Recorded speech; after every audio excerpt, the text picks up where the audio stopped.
Bueno, ya estoy grabando.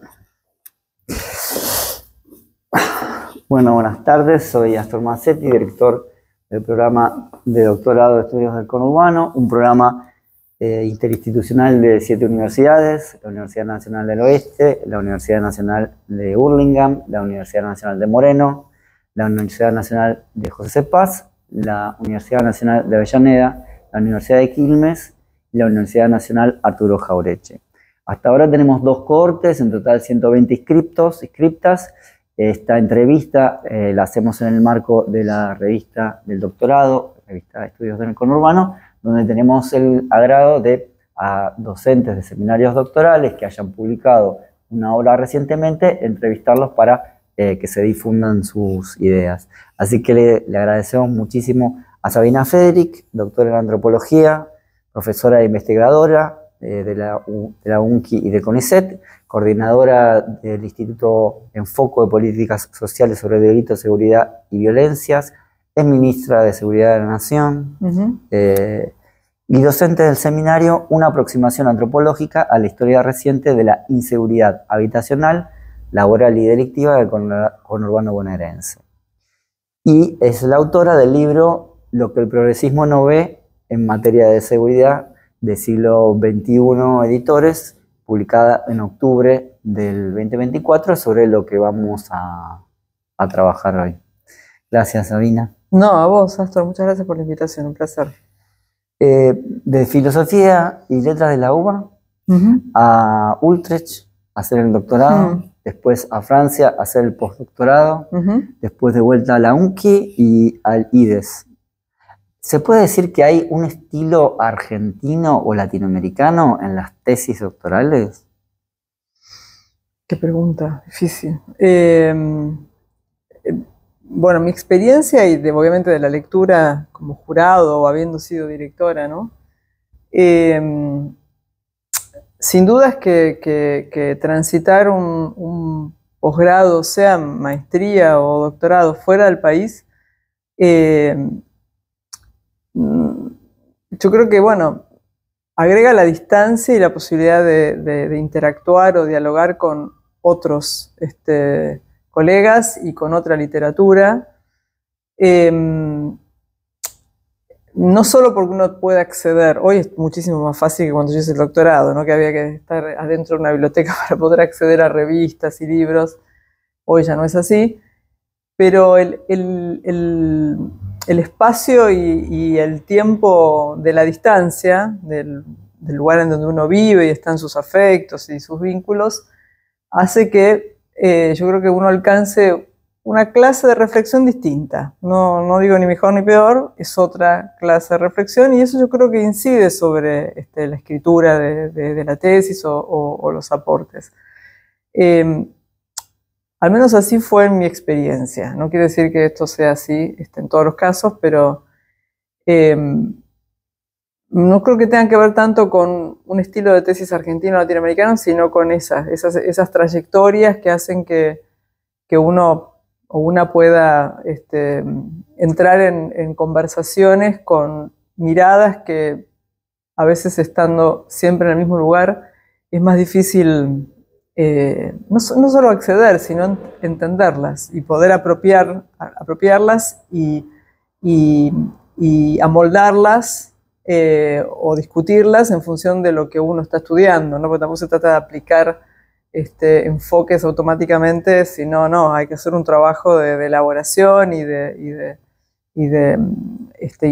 interrogación, ¿no? De la realidad o de la información que uno obtiene en el trabajo de investigación con esos enfoques.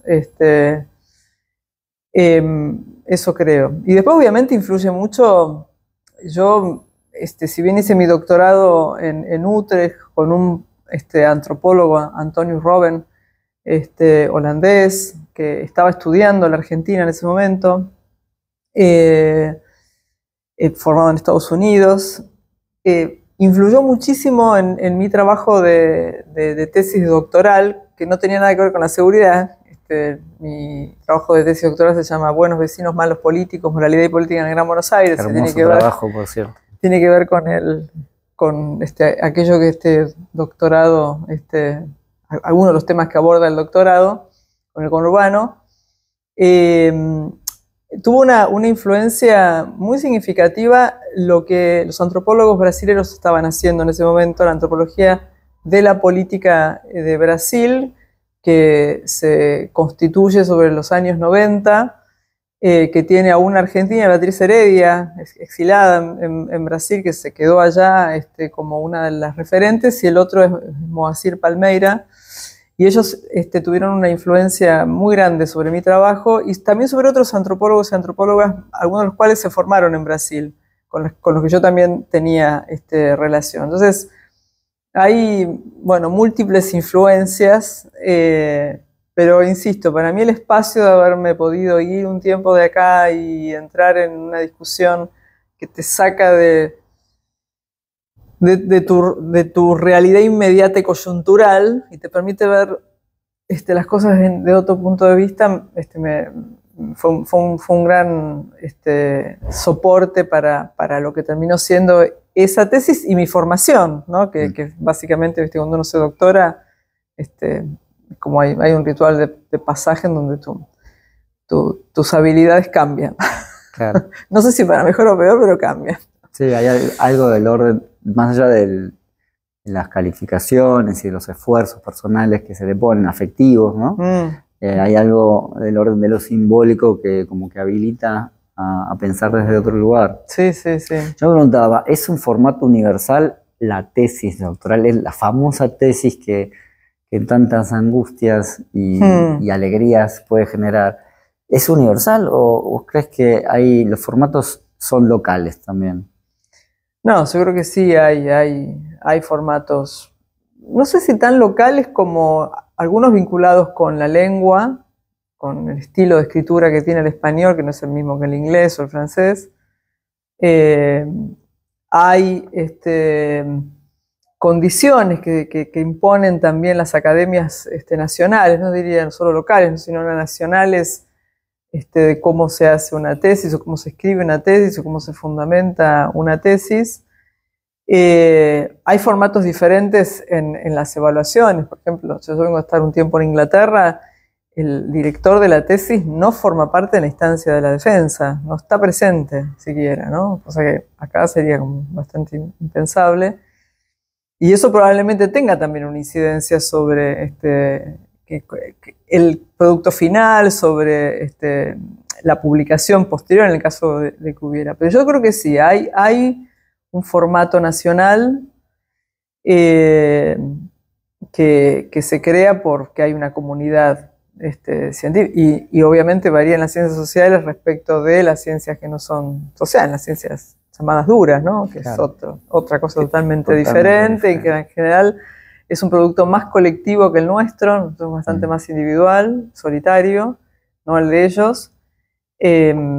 Y eso también influye a veces en que sea, no digo que sea más fácil, pero que puedan hacer sus tesis siendo más jóvenes que nosotros, ¿no? Claro. Bien, para volver un poquito al libro, una cosa que me impactó un montón me hizo acordar muchísimo a cuando yo estaba haciendo mi propio trayecto doctoral en la UBA, lo hice yo. En Ciencias Sociales tenía una profesora, Ana Domínguez Montt, que era una militante acérrima de la antropología contemporánea, ¿no? Entonces, estaba todo el tiempo inyectando obras que a ella le parecían interesantes, importantes, significativas, entre ellas la de Philippe Bourgeois, En busca de respecto, y como una aplicación epistemológica del uso de la primera persona, del uso del cuerpo, del uso de la experiencia personal, que venía un poco a cruzar las ideas epistemológicas de la prevención de los prejuicios que los investigadores teníamos como un obstáculo epistemológico, como algo que era a lo que había que escaparse, la búsqueda de la objetividad, de la distancia.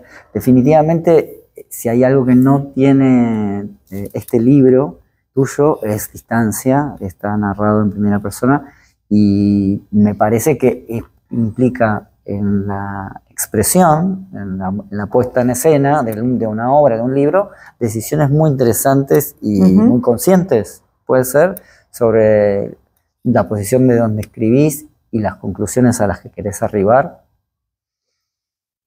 Sí, no es el primero que escribí en primera persona. Y es algo que me llamó la atención un periodista sobre un libro anterior que se llama Las trampas del pasado, que es sobre las Fuerzas Armadas, y está emparentado con este porque también es un libro que yo escribí después de una experiencia que tiene un componente de investigación y otro de gestión, que fue cuando terminé mi gestión en el Ministerio de Defensa como subsecretaria de Formación del Ministerio de Defensa. Para mí es como, bueno, no es solo una decisión individual, sino que es una decisión que tiene que ver con la disciplina, ¿no? Yo no sé si este libro, Lo que el progresismo no ve, es un libro etnográfico o antropológico. Creo que no. Podemos discutirlo. Las trampas del pasado, sí, y de hecho recibió un premio como ensayo antropológico, así que fue una calificación de mis colegas y no mía. Debería serlo. Claro. Yo creo que no, pero como está atravesado por aquel y están atravesados por una experiencia en donde yo fui una actriz o una actora, ¿no? Un agente de ese proceso, me parecía que correspondía hacerlo de esa manera, ¿no? Soy yo, no hablo yo solo de los otros, hablo de mi trayecto en diferentes escenarios y procesos, haciéndome cargo de que soy yo la que veo eso, ¿no? Escucho lo que escucho, pongo, digamos, de relieve lo que pongo de relieve. No podría pronunciarlo como vos, Philippe Bourgois, pero es una de las etnografías que yo más admiro de los últimos tiempos. Es precioso, sí. Es un trabajo muy valiente el que hizo Bourgois, y desde mi punto de vista, como otros trabajos, otros estudios que trascienden fronteras, ¿no? Como el que trabajó sobre el barrio, ahí al costado del Harlem en Manhattan, pero habla de realidades muy próximas, sin proponérselo. Yo creo que no ha tenido, al menos aquí en Argentina, el reconocimiento que creo que debería haber tenido desde diferentes miradas, no solo desde quienes trabajamos sobre temas de seguridad o crimen o policía o Estado, sino, por ejemplo, aquellos que trabajan sobre temas de género. Me parece que es un libro que aporta muchísimo. Y su apuesta en la enunciación, ¿no? de los resultados de la investigación son, bueno, una parte central, ¿no? Del modo en que él argumenta. Y así que yo estoy influenciado un poco también por esa etnografía y creo que, bueno, estuve en una discusión, tal vez, en antropología, sí, ¿no? Sobre todo en la antropología, en la crítica posmoderna de la antropología, ¿no? De cómo uno sostiene o legitima la autoridad en etnografía. Y yo creo que ponerse ahí también es una forma de dar cuenta de una serie de acontecimientos, sucesos, posiciones, etcétera, que son producto de mi mirada, ¿no? También, no estoy diciendo que esto ocurre, porque no, soy yo la que estoy haciéndome parte de aquello que yo entiendo que está ocurriendo, ¿no? Sí, en la observación participante, según yo, ¿no? Las marcas metodológicas en la producción son muy claras como una forma también de legitimar la narrativa, lo que se está diciendo, las conclusiones Así es. Las que se inducen, ¿no? Así es. A mí me da la sensación de que es una virtud y que funciona muy bien en este libro el no tener que apegarse a esas marcas y de alguna manera no tener que probar que estuviste ahí, que es como el gran trauma de origen de la observación participante, porque nadie va a dudar que efectivamente sí, eso está fuiste protagonista. Está claro, sí. Creo que esa es la libertad, ¿no? En la obra.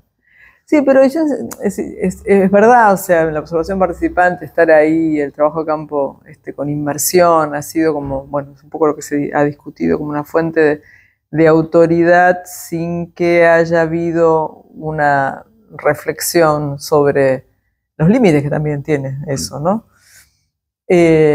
Aquí la apuesta mía es, yo atravesé esta experiencia, yo la reconstruyo de esta manera, reconstruyo lo que yo creo que es significativo para entender lo que está pasando más allá del ruido, ¿no? Y de las confrontaciones y el me dijo, le dije.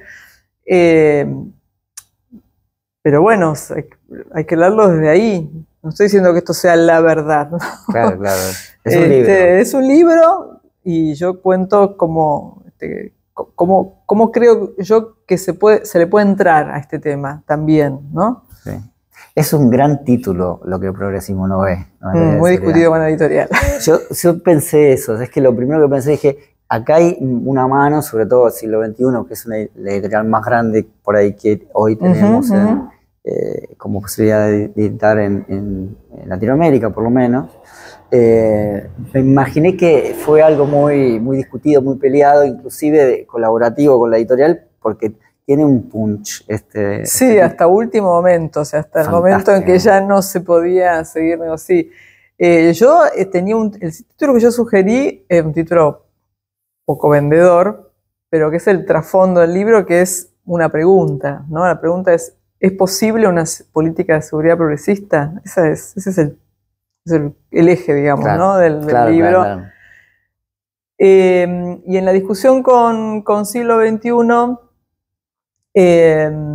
hubo muchos títulos que propuso la editorial que yo los descarté por completo, y lo fuimos moldeando con la imagen de la tapa, que está muy buena, el diseñador, la verdad que es un genio. Sí, la están viendo ahora por la magia de la edición. Muy buena. Y bueno, es un título controvertido, ¿no? Porque uno de los diarios hegemónicos casi automáticamente salió a decir, y lo dice una progresista, ¿no? Claro. Pero no era para autorizar ese tipo de discursos, ¿no? Claro, pero en realidad es justamente para hacer una crítica profunda no sobre mí, sino sobre las relaciones, ¿no? Y las maneras de entender que tenemos y los conflictos que tenemos entre nosotros, ¿no?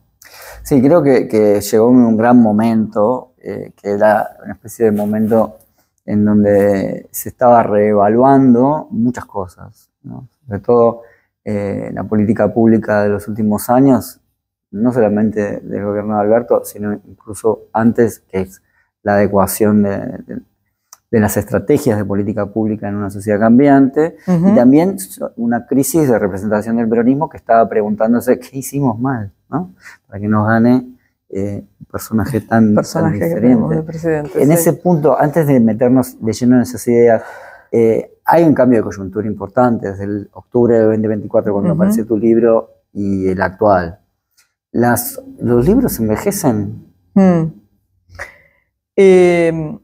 Hay, pero no hay, porque afortunadamente el libro salió ya con casi un año de gobierno de Milei y de gestión de Bullrich. Y es un libro que no está destinado a criticar a la oposición. Está destinado a explorarnos a nosotros y aportar ideas para el caso que tengamos alguna posibilidad de tener un gobierno que permita que las mayorías, ¿no?, tengan mejor calidad de vida de la que tienen hoy. No quiere decir que durante el gobierno del cual yo fui parte la calidad de vida fuera la óptima para nada, pero bueno, esto es mucho peor, está claro. Yo creo que no, que los libros sí se pueden envejecer, pueden convertirse en libros pasados de moda. Pero a mí me parece que este libro todavía tiene vigencia y la va a tener, y creo que ha sido leído por gente que piensa en las políticas de seguridad, aun cuando la narrativa y los discursos estén aún en el campo, no sé, para llamarlo de una manera, nacional y popular, muy corridos a la derecha, Sí. muy corridos a la derecha. Sí, de hecho podemos entrar en esta polaridad que tipificás entre punitivismo y progresismo. Podría haber sido más claramente punitivismo y garantismo, pero elegís progresismo como un arco de posibilidades de la política pública en donde parecería ser que ninguna de esos dos extremos logra proponer una organización estatal de la problemática de la convivencia en democracia en su totalidad. Sí, sí, porque un poco el libro trata de explicar por qué no se puede pensar la seguridad disociada del resto de las políticas del Estado.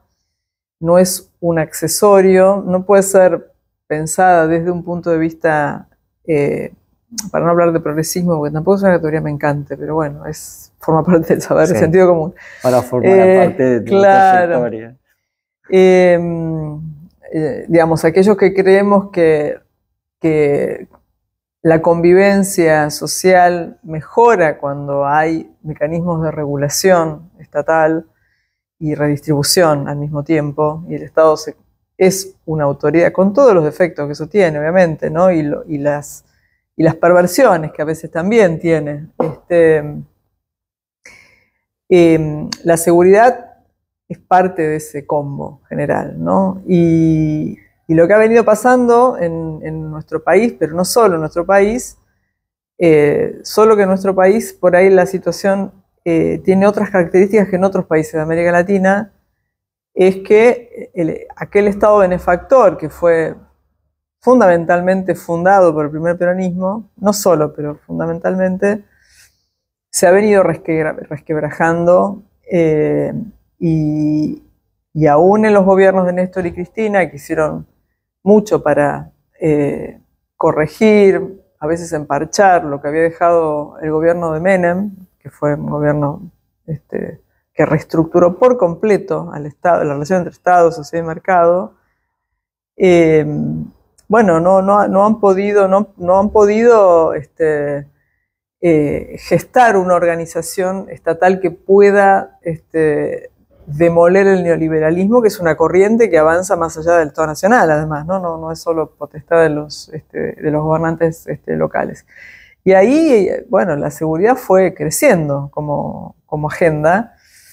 Entonces, no hay una disyuntiva punitivismo-progresismo, ¿no? Me parece que hay que empezar a pensar qué políticas de seguridad en el escenario en el que estamos, insisto, es un escenario donde el Estado benefactor ya no es el que era ni va a volver a serlo, porque además es lo que está pasando en otros países del mundo, que imitamos o quisimos copiar.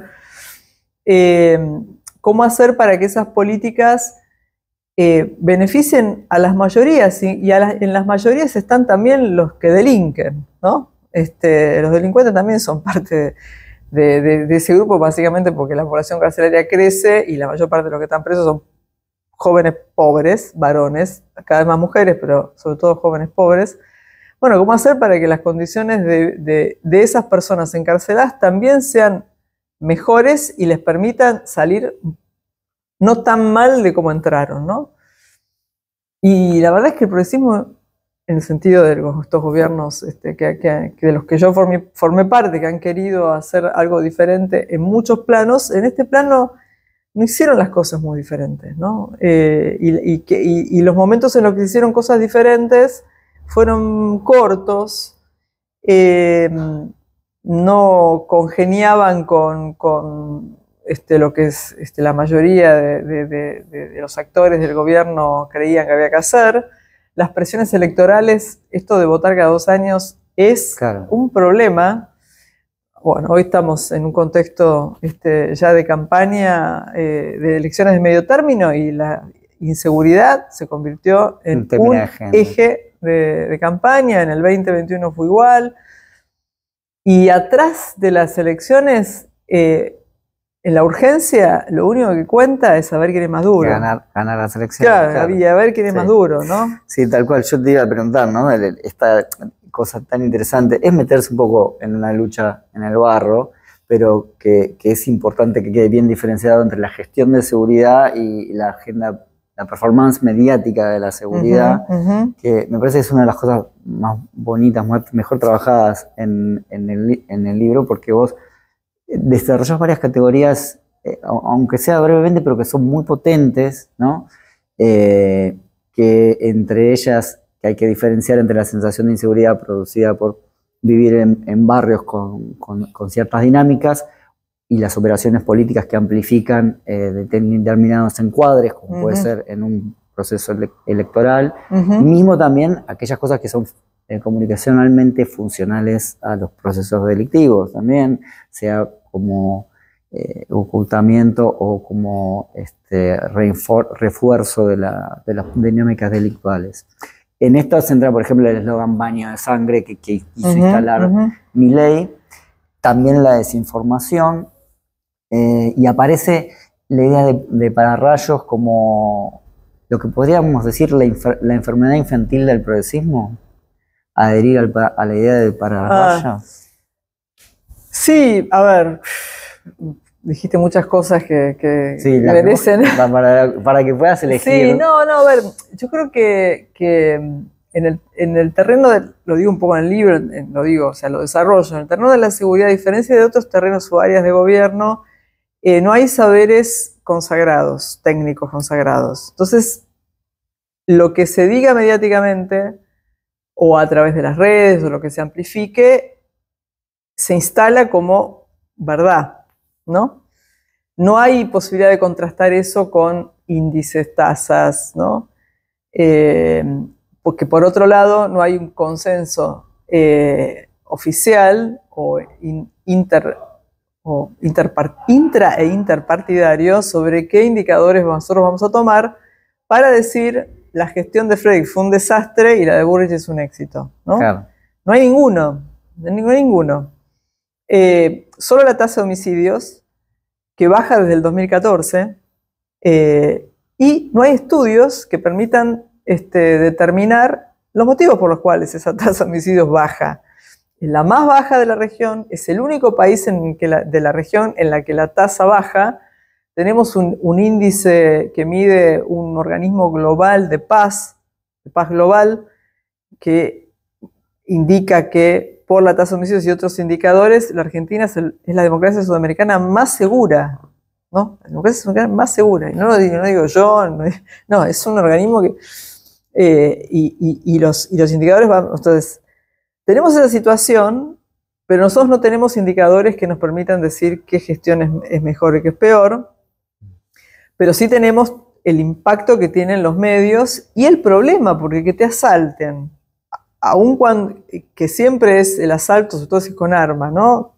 Implica un riesgo de vida, o el temor a perder la vida o a ser dañado, y toca una fibra que después de discutirlo con datos, si no tenés un acuerdo general, oficial o estatal, es muy difícil. De salir de esa experiencia es muy difícil. Es muy difícil, y eso es algo que aprendieron varios de los que hicieron gestión de seguridad, no los voy a nombrar, y trataron de montarse sobre eso, para lo cual tenés que tener abroquelados los medios, ¿no? O sea, tenés que tener, bueno, todos sabemos cómo, ¿no? No hay otra forma de que todos hinchen para sostener o amplificar tu discurso. Y hoy la seguridad o la inseguridad se dirime en ese terreno, entonces no hay forma de evaluar realmente quién ha tenido mejores gestiones, tanto en cuanto a los delitos que se cometen o el tipo de delitos que se cometen, como en cuanto a algo que fue un elemento central de nuestra gestión, que es cómo vos cuidás a los que te cuidan. Claro. O sea, qué haces con las fuerzas de seguridad, ¿no? Cómo les pagás, qué haces con el régimen de trabajo, con sus derechos, ¿no? Entonces, eso respecto de por qué las performances de estas figuras, ¿no? Como yo le llamo, retomando otros autores, terminan siendo aquello que genera seguridad en algún punto, ¿no? Más allá de lo que hagan efectivamente. Y esa exposición mediática de estas figuras, bueno, ha funcionado en el caso de la provincia de Buenos Aires como una forma de blindar, ¿no? a quien, y de proteger, claro, a quien ha sido electo por el voto popular. Aunque después de un levantamiento policial. Aunque tuvo muchísimas fisuras, muchísimas, el levantamiento policial mostró que la conducción pensada como era pensada, no era una forma de conducción, claramente, adecuada, o viable o sostenible en el tiempo. Y después el episodio terrible, ¿no? Vergonzante de los colectiveros pegándole a un ministro. O sea, me parece que fue la gota que rebalsó el vaso. Derrumbó definitivamente la imagen. Yo creo que... no solo la imagen, sino el dispositivo, ¿no? Sí. Ese dispositivo que se armaba en torno de, como de Tero, ¿no? Yo vengo acá, atajo los penales acá, ¿cómo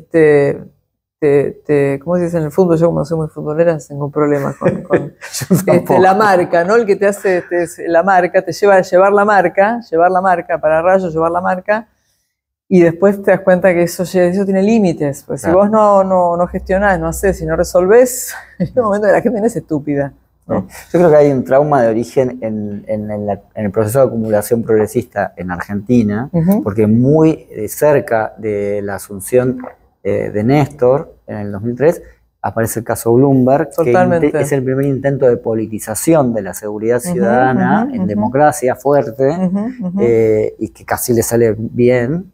Creo que se aprendió mucho de esa inyección de política sobre los miedos, ¿no? Siempre me viene a la cabeza el libro de Techner, La gente se muere de miedo, que es otra referencia interesante también implícita en tu obra. Y creo que, bueno, que también tiene que ver ese tipo de búsquedas en función de prevenir que se ocupen esos espacios, ¿no? Esos casilleros de representación política que lamentablemente sí, es una tradición ya en la política argentina. Sí, no, así fue el secuestro y asesinato de Axel Bloomberg, ¿no? 2004. Sí. Hay dos entradas muy interesantes para repensar el rol del Estado y de las políticas públicas en este libro. Uno que tiene que ver con la incapacidad de caracterización de las problemáticas sociales. Y ahí está muy bien narrado 5 estudio casos, uno sobre hábitat, otro sobre acampes piqueteros, otro sobre informalidad laboral, que logran un nivel de detalle en las problemáticas y muestran alternativas de resolución del conflicto, no solamente desde la óptica de la mera seguridad, como tenemos en la cabeza como un hecho policial de prevención o de represión, sino también desde el punto de vista de lo social. Ahí hay una puerta abierta a un nuevo tipo de política pública, menos mediatizada y más directa, más inmediata, más en densidad, que me parece un hallazgo muy grande. Y después la tipificación de la diferencia entre un Estado presente y un Estado benefactor en retirada, ¿no? La pregunta que a mí para redondear este capítulo, digamos, de la entrevista, ¿cómo vulnerar derechos es una aproximación plagada de ausencias, ¿no? Es muy interesante esa parte de tu libro. Sí. Bueno, con esos casos que mencionaste, que son los de las ocupaciones de tierras y los de la precarización del trabajo, que son fenómenos que se agudizaron. Y bueno, la precarización y la tercerización es un fenómeno de los 90, ¿no? Es un esquema de contratación que surge en los 90 y que los gobiernos de Néstor y Cristina no pudieron terminar de desmantelar, ¿no? Pero, digamos, esos son problemas que hacen digamos, son parte de esta transformación del Estado alejado, ¿no? Cada vez más del Estado benefactor, que hace que la demanda caiga sobre seguridad, ¿no? Son problemas que se securitizaron, se convirtieron en problemas. La ocupación de los mapuches en la Patagonia, especialmente en Río Negro, o el caso de los trabajadores tercerizados, y entre otros conflictos. Bueno, Guernica, ¿no? Son problemas que se convirtieron en problemas de seguridad, cuando en realidad no son problemas de seguridad. Claro. O sea, no, se convierten en problemas de seguridad porque hay un montón de cosas que no ocurrieron y que hacen que un montón de gente ocupe ciertas tierras. Yo reconstruyo el caso que está muy bien documentado por antropólogos de la Universidad de Río Negro, como Laura Kropf y Lorena Cañuqueo, que es una antropóloga que pertenece a la comunidad mapuche. Y es impresionante, y otros historiadores, ¿no? O sea, el proceso de expropiación de tierra que se produce en Río Negro, mientras que en el Estado Nacional, con Néstor como presidente, Néstor Kirchner presidente, es el de parar los desalojos. En la provincia de Río Negro hacen todo lo contrario, y en maniobras totalmente pseudo-legales entre la provincia y privados terminan sacándole tierra no solo a las poblaciones originarias, sino también a los criollos. 400.000 hectáreas, ¿no? La mayor parte en Bariloche. Bueno, eso te va generando otros conflictos que terminan con la gobernadora pidiendo que vos le mandes gendarmes a la Ruta 40. Entonces uno dice, bueno, pero pará, porque acá el problema lo podemos tratar de otra manera.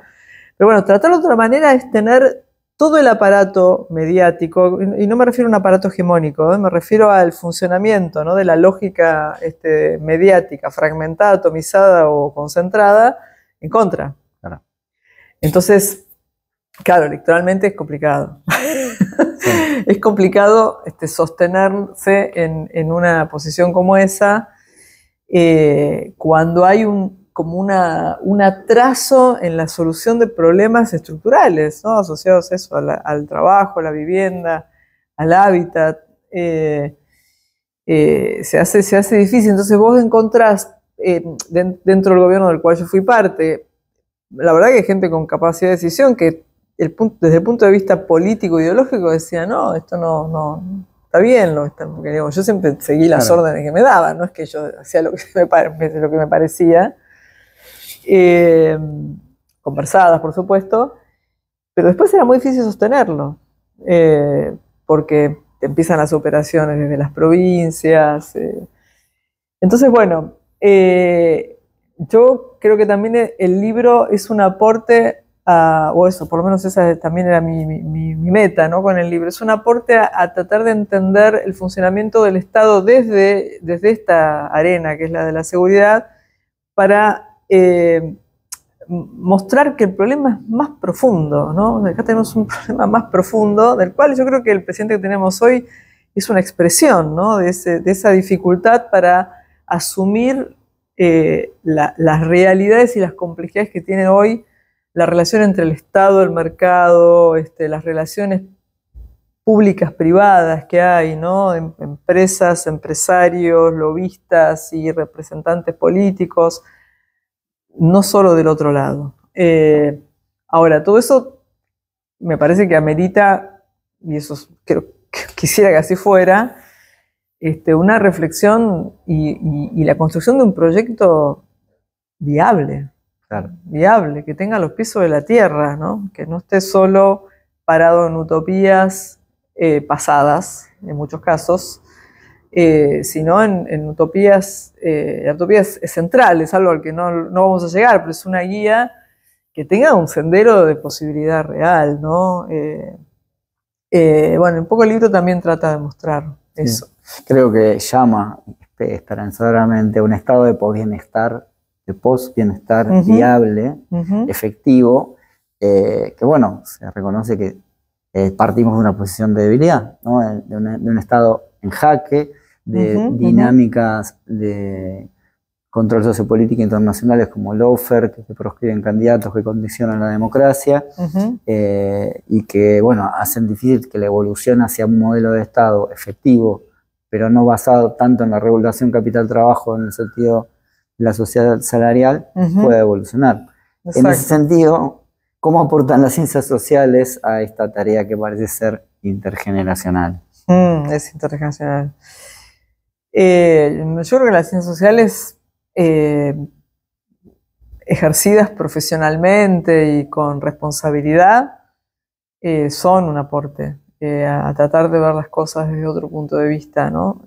Insisto, y no buscando la paja en el ojo ajeno, ¿no? Sino tratando de entender los problemas que tenemos nosotros, que queremos, pero no podemos, hacer que nuestros compatriotas y también los migrantes que viven en esta tierra sean amparados, ¿no? Y ahí un poco yendo a esta cuestión de que para mí la categoría de Estado presente es un error. El Estado puede estar presente con policías en la calle,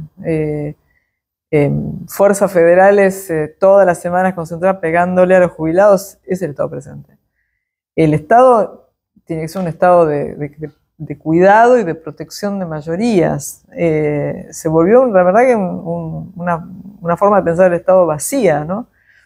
Yo creo que las ciencias sociales aportan, es muy importante, yo creo, que nos demos, como científicos sociales es difícil, sobre todo en momentos como este, tan asediados, ¿no? Por el gobierno que eligió la mayoría de nuestros compatriotas.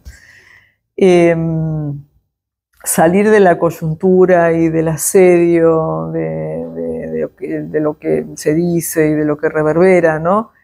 Pero yo creo que nosotros, aún en condiciones precarias, porque estamos precarizados, no creo que mi generación, pero sí los jóvenes, ¿no? Que están tratando de hacer su trabajo con responsabilidad, bueno, hay que encontrar la manera para salirse un poco de la coyuntura y pensar con un poco más de distancia, porque yo creo que ese es el capital, el valor que tiene la ciencia social, ¿no? La posibilidad de, a través de la lectura de otros colegas que piensan realidades que parecen totalmente diferentes, pero que no son tan distintas, podemos repensar nuestro mundo y aportar. Pero yo creo que, insisto, hay que salir del asedio de la coyuntura y el mirar lo que dijo y mirar lo que fue. Eso pulveriza, no de la inteligencia artificial, creo que es un gran valor. Sí, creo que puede ayudar mucho a enriquecer nuestro trabajo bien usado, pero sí del ruido, del rum rum de la radio, de la televisión, yo creo que hay una sobreinterpretación de lo que ocurre en el plano político. En parte por la angustia, yo creo que hay, pero yo creo que estamos sobreinterpretados.